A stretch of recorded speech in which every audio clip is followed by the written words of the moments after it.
Qu'est-ce qui fait la différence entre un rêveur et quelqu'un qui va réussir? C'est à cette question que je vais répondre dans cette vidéo. Mais rêve pas, c'est pas une méthode miracle qui te permettra de réussir du jour au lendemain. C'est plutôt quelque chose d'indispensable que trop de gens négligent et qui pourtant leur permettrait d'atteindre de grandes choses à long terme. Après cette vidéo, tu sauras exactement par où commencer pour emprunter le chemin de tes rêves. Cette chose qui fait la différence, c'est pas le talent, c'est pas les compétences que tu as au début. Tu peux réussir en étant nul au début. Il y a qu'à voir David Goggins. À 19 ans, il savait à peine lire et écrire. Il savait pas nager. À 24 ans, il était même pas capable de courir plus de 400 mètres. Et il était obèse. Et pourtant, 6 ans plus tard, il a couru 170 km en 19 heures. Et c'est même pas son plus gros exploit. Il a couru des 320 km, des ultra-triathlons. Maintenant, il est même multimillionnaire, alors que je le rappelle, à 19 ans, il savait même pas lire ni écrire. Et pourtant, il a eu plein d'obstacles dans sa vie.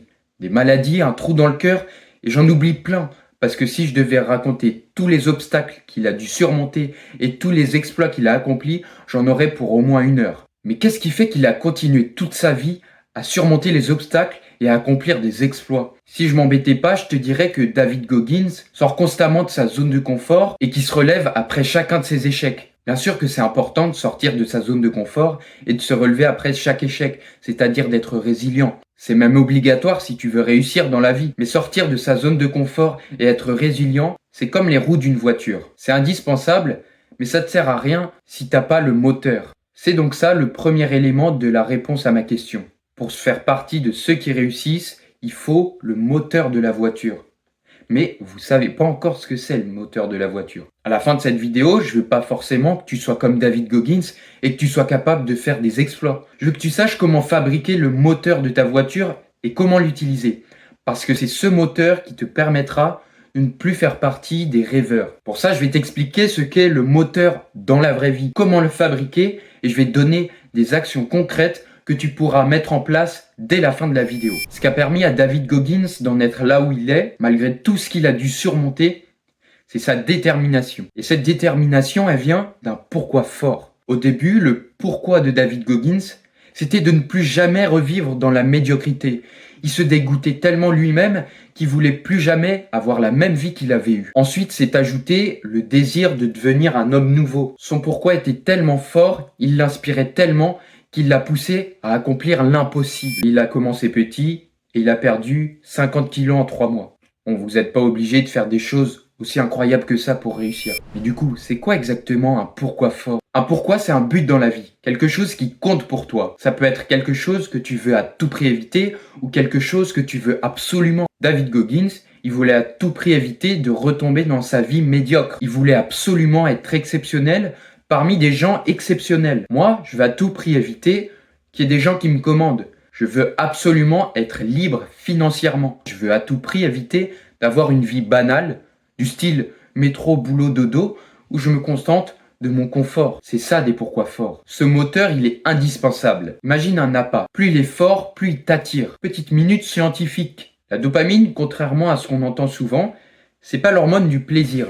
C'est l'hormone de la motivation. Quand tu sais que tu es sur le point de recevoir une récompense, tu libères de la dopamine. La récompense, ça peut être l'appât, mais ça peut être recevoir du plaisir ou finir une tâche importante. Quand tu te rapproches de l'appât, tu sais que tu vas recevoir une récompense. Et donc, grâce à la dopamine que tu vas libérer, tu vas avoir envie d'avancer vers l'appât. Même si c'est pas facile, même s'il y a des obstacles. Plus l'appât est attirant, plus tu seras prêt à surmonter des obstacles et à faire des efforts pour attraper cet appât. Et en plus, en franchissant ces obstacles, tu libéreras de la dopamine, ce qui te donnera envie de franchir ces obstacles, envie de faire des efforts. Ton pourquoi fonctionne exactement comme un appât. Plus il t'inspire, plus tu seras motivé pour avancer dans sa direction. Et dans ce cas-là, c'est plus le même point de vue. Tu dois plus te forcer à aller travailler ou à aller t'entraîner. Tu le fais parce que tu as envie d'avancer vers ton objectif. Tu vois plus la difficulté de la même manière. Au lieu de travailler parce que tu dois travailler, tu travailles parce que tu as envie d'avancer vers ton objectif et c'est en travaillant que tu peux avancer vers ton objectif. Donc en te rappelant ton pourquoi, tu auras envie de faire des efforts et tu te diras pas « Oh, je dois aller m'entraîner. oh je dois aller travailler. Non, tu seras content d'aller travailler ou de t'entraîner. Et ce, même si c'est dur. Et donc si ton pourquoi compte vraiment pour toi, tu seras heureux d'avancer vers sa direction. Tu aimeras le processus et c'est ça le plus important si tu veux réussir dans la vie. Quand tu as travaillé sans relâche, que tu as donné le meilleur de toi-même et qu'au final, le résultat est pas là, que tu sens en toi une déception à la hauteur de tes attentes, quand tu es en plein effort, que tu as envie d'abandonner, que tu sens tes jambes te lâcher et ton souffle se couper, c'est dans ces moments-là que tu dois te rappeler ton pourquoi. Si ton pourquoi t'inspire suffisamment, il va te convaincre de ne pas abandonner. Il va te permettre de dépasser tes limites pour continuer à poursuivre ton objectif. J'insiste bien sur le mot convaincre, parce que ton pourquoi, c'est le meilleur argument qui puisse te convaincre de continuer. Tu peux pas te relever d'un échec et dépasser tes limites sans un pourquoi fort, parce que ça demande de la détermination.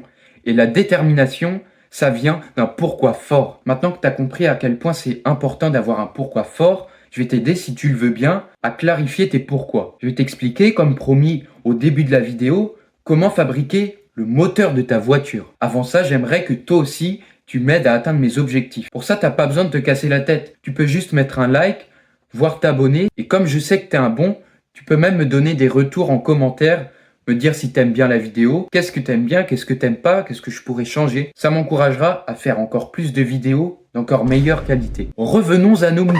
T'as sûrement déjà un pourquoi qui guide tes actions et tes objectifs, même si tu t'en rends pas compte. Pour ce que je vais t'expliquer dans la deuxième partie de la vidéo, t'auras besoin de conscientiser ça. C'est pour ça que je veux que dès maintenant tu définisses clairement, en faisant une phrase, au moins un de tes pourquoi. Et ce, avant de regarder le reste de la vidéo. Un truc du genre, je veux à tout prix gagner 10K par mois avant mes 21 ans. Ou alors, je veux surtout pas faire d'études qui me plaisent pas juste pour faire plaisir à mes parents. Ou encore, je veux absolument intégrer cette école. Pour t'aider à faire ça, je vais te poser des questions que tu pourras retrouver dans mon Google Docs en description. Les voici. Qu'est-ce que tu veux absolument? Qu'est-ce que tu veux à tout prix éviter? N'aie pas peur de sortir du chemin classique. N'aie pas peur de fixer des objectifs qui plairont pas aux autres. Steve Jobs disait « Votre vie est limitée. Ne perdez pas votre temps à vivre la vie d'un autre. » Maintenant, note tes réponses et pose-toi ces deux autres questions. Est-ce que ce but compte beaucoup pour moi au point que je suis prêt à sacrifier le nécessaire pour l'atteindre? Du temps, de l'énergie, des relations, mon confort. Est-ce que avancer vers cet objectif peut me rendre heureux? Si tu réponds oui à ces deux questions, alors tu as trouvé un pourquoi fort. Maintenant que votre moteur est fabriqué, je vais vous expliquer comment le mettre dans la voiture. Pour ça, il faut établir des objectifs à partir de ton pourquoi. Imagine que la vie, c'est une route. Chaque action que tu fais équivaut à faire des pas. Chaque objectif que tu atteins, c'est un nouveau lieu dans lequel tu arrives. Tout au bout de la route, il y a un grand château magnifique qui t'attend. Ce château, c'est la raison pour laquelle tu marches sans relâche tous les jours. Ça représente ton pourquoi. Pour atteindre ce château, tu dois atteindre chaque endroit un par un, comme des étapes. Ça ne viendra jamais à l'idée d'aller à un endroit qui ne fait pas partie de la bonne route. Pour atteindre ce qui compte pour toi, tu dois atteindre chaque objectif un par un. Et surtout, il faut que chaque objectif aille dans la direction de ton pourquoi. Il faut que tu aies des objectifs alignés à ton pourquoi. Un objectif aligné, c'est un objectif qui fait partie de ton chemin. Et quand tu avances vers un objectif aligné, tu avances directement vers ton pourquoi. Et donc tu seras motivé par cet objectif. Parce que atteindre cet objectif, ça signifie passer une étape vers ton pourquoi. Si par exemple, tu choisis de faire des études qui font pas partie de ton chemin, tu n'auras pas envie de travailler, de te surpasser, de faire des efforts pour aller de l'avant, parce que c'est pas un objectif aligné à ton pourquoi. Donc tes objectifs doivent être alignés à ton pourquoi. Sinon, c'est comme si tu te dirigeais vers le mauvais endroit. Ensuite, tu dois être assez ambitieux. Te fixe pas un objectif que tu es sûr d'atteindre. On a souvent tendance à sous-estimer notre potentiel. Et c'est ça qui nous empêche de l'exploiter. Par exemple, si tu penses qu'en 3 mois d'entraînement, tu es capable de courir 10 km en 55 minutes, alors vise moins de 50 minutes. Vise au moins un cran au-dessus de ce que tu penses être capable de faire. Ça t'obligera à trouver une meilleure solution et à te dépasser. En plus, le cerveau humain, il aime les défis. Et donc, en te mettant au défi, tu seras encore plus motivé pour atteindre ton objectif. Un rêve ne t'amènera jamais à quoi que ce soit. Tu peux pas réaliser un rêve, contrairement à un objectif. La différence entre les deux, c'est qu'un rêve, c'est pas concret. Un rêve, c'est juste une vie imaginaire, rien de plus. Et une vie imaginaire, ça reste dans ton imagination. Au contraire, un objectif, c'est un but précis, des étapes concrètes avec un plan d'action pour l'atteindre. Alors transforme ton rêve en un objectif clair et mesurable. Je vais te donner des exemples pour que tu visualises mieux. Commence par préciser ton but. Au lieu de dire « je veux réussir sur YouTube », dis « je veux 100 000 abonnés avant la fin du lycée ». C'est clair et précis, tu as un chiffre et une date. Ensuite, tu définis la prochaine étape. Donc ça peut être poster une première vidéo, puis avoir 100 abonnés, puis 200, puis 500, puis ainsi de suite. Et enfin, tu définis un plan. Là, le plan d'action, ça peut être apprendre les bases de YouTube, faire une première vidéo, noter ce que tu as appris, refaire une nouvelle vidéo en appliquant ce que tu as appris, et ainsi de suite jusqu'à atteindre ton objectif. Si tu as un objectif sportif, ton plan d'action, ça va être un plan d'entraînement. Ensuite, chaque jour, tu définis les tâches importantes la veille pour le lendemain. Donne-toi des tâches claires, de manière à savoir par où commencer. Par exemple, si tu dois réviser l'histoire géo, tu mets révision, histoire géo, commencer par rassembler toutes mes ressources, exo, corriger. L'important, c'est de savoir quoi faire, quand le faire et par où commencer. Donc voici ce qui différencie le rêveur de quelqu'un qui est sur la voie de la réussite. Le rêveur imagine sa vie idéale, pendant que celui qui va réussir définit précisément les étapes qu'il doit passer et agit en suivant son plan. Si je récapitule, pour mettre le moteur dans ta voiture, il faut établir un objectif aligné à tes pourquoi, ambitieux et clair, puis établir un plan d'action pour atteindre cet objectif. En faisant tout ça, tu fais plus partie des spectateurs. Tu prends ta vie en main et tu concrétises tes objectifs. Tu fais tes premiers pas vers le château au lieu de rester immobile à regarder ce qui marche. Sur le chemin, fais attention à ne pas te détourner de ton objectif en tombant dans la boucle du confort et du plaisir. Ce que j'appelle la boucle du confort et du plaisir, c'est quand tu es constamment à la recherche de plaisir facile et confortable. C'est un cercle vicieux et plus tu t'y enfonces, moins tu trouves d'intérêt pour tes objectifs. Rappelle-toi de la dopamine, l'hormone de la motivation. On a besoin d'en produire, donc dès que tu vas trouver un moyen de sécréter de la dopamine, tu vas vouloir sauter sur l'occasion. C'est normal, c'est un besoin naturel. La dopamine, tu peux l'obtenir en travaillant, en faisant du sport, mais aussi en scrollant, en ayant des plaisirs faciles. Notre cerveau, il aime pas se compliquer la vie. Et donc, il va toujours au plus facile, au plus rapide. Il se rend bien compte que pour recevoir de la dopamine, le plus simple, c'est d'aller vers les plaisirs faciles. Et que si on compare, la récompense s'obtient beaucoup plus difficilement quand elle vient des efforts. Donc le choix est vite fait. Pour recevoir ta dose de dopamine, tu vas te diriger vers les plaisirs faciles plutôt que vers les efforts. C'est d'ailleurs pour ça que quand tu es dans la boucle du confort, ton objectif ne t'attire pas. Comme tu sécrètes déjà beaucoup de dopamine avec les plaisirs faciles, la dopamine que tu sécrètes en faisant des efforts et en pensant à ton objectif est beaucoup moins élevée. En fait, tu es aveuglé par la quantité anormale de dopamine que tu sécrètes avec les plaisirs faciles. Ton cerveau ne veut plus faire d'efforts. Et comme ton objectif demande des efforts, tu finis par penser que ton objectif ne vaut pas le coup.